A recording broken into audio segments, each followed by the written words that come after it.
Dave Meltzer is trying to defend the big man. And I say big man. Will Ospreay is no a big man. Will Ospreay is a vanilla midget. But anyway, let's dive into it, folks. It's been a chaotic last couple of days regarding All Elite Wrestling. But Dave Meltzer, if there's one guy that will defend it to the death, it's this guy. Alright.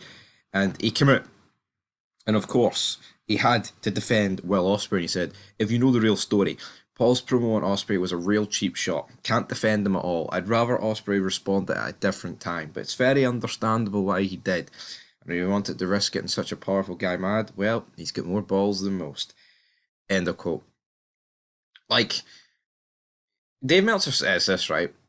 Triple H will not be mad. Now, could Triple H hold this against signing Will Ospreay in the future? I mean, you could say yes, but the reality is, I mean, look at the people that's come back to WWE in recent years.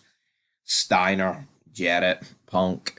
If people like that are going to come back, throwing this like stupid remark about Triple H on television, like I think if Will Ospreay wants to say this, right, on like a podcast, fair enough. But I mean, it's on AEW television.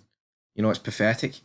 Triple H didn't kick off Mania and make this comment. No, he did it on like I think it was the Pat McAfee show, and then you've got people right like replying to this saying Ospreay has gone through a hardship in recent years, keeping a hectic schedule while pushing himself to the limit in matches. I'm sure he was very hurt by Paul's remark. The top WWE wrestler only had 11 matches last year, so I found the comment particularly bewildering.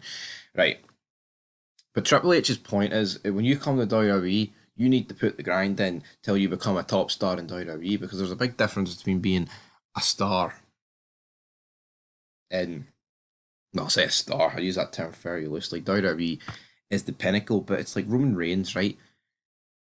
Up until 2020, this guy was grinding, man. This guy was, being forced down our throat for like 6 years, whether you agree with it or not. And it's WWE that's made this guy like the part timer it is. And, as much as I don't agree with the lack of matches, it has made him feel more important. So there's instances where it works, but Will Ospreay can't come into WWE and have 11 matches in the calendar year because it just wouldn't work. The guy's got no character. He's got no title reign to back it up. It ain't going to work. And as bad as some of these comments is from Dave Meltzer, he fired another shot at Triple H. And this is what he said. Some guy called Champ said, Dave, who was a bigger draw, Cody today or peak Triple H? And Dave Meltzer says, aside from right after Paul came back from the first torn quad, I'd say Cody. End of quote. What? How can Dave Meltzer seriously sit there and suggest that Cody Rhodes is a bigger draw than Triple H? Like, how? Everybody, and most people across the world knows who Triple H is, right? Even if you're not a wrestling fan.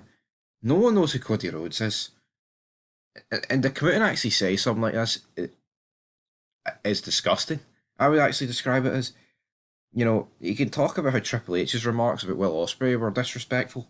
This is a million times worse. Imagine trying to lie and pretend that Cody Rhodes is a bigger draw than Triple H. Cody Rhodes has got a long career ahead of him. Finally won the big belt.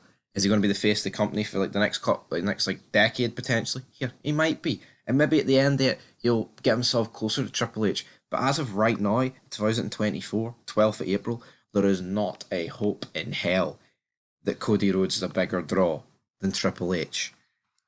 But yeah, I mean, I think it's a ridiculous comment.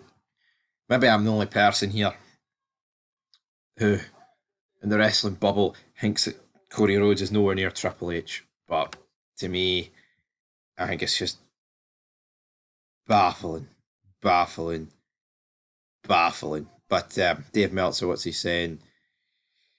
Anymore, man. The guy's just, I think he's going to defend AEW until the end. And it doesn't surprise me. Not really. I mean, if you're wasting money on the Wrestling Observer newsletter in 2024, I suggest you get a refund or you stop your subscription because this is not going to get any better for you because it's just a waste of money. Like, what is actually the point of Dave Meltzer in 2024? Will Ospreay comes out in Dynamite and says I'm having the best matches, according to who though? But Dave Meltzer? Like, see when these guys think that Dave Meltzer's the Holy Grail and Triple H is a jobber who grind it on the boss's daughter to get a job, that's when you know their priorities aren't in the right place. But anyway, your thoughts down below. And peace.